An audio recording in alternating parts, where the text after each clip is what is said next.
کہ وہ جب چاہے یہاں آ سکتی ہے۔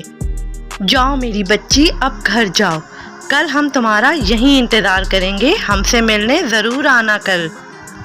گڑیا اسی ضعیف عورت کے پاس واپس گئی اور اس نے ایک جادوئی دیوار کی طرف اشارہ کیا۔ اس جادوئی دیوار کے ذریعے گڑیا واپس کنویں کے باہر آ گئی۔ گڑیا جیسے ہی کنویں کے باہر آئی، اسے اپنی چاچی کی آواز سنائی دی۔ ارے گڑیا، اب آ بھی جا، کیا آج سارا دن کنویں پہ ہی رہے گی؟ آ رہی ہوں چاچی، بس ابھی آ رہی ہوں۔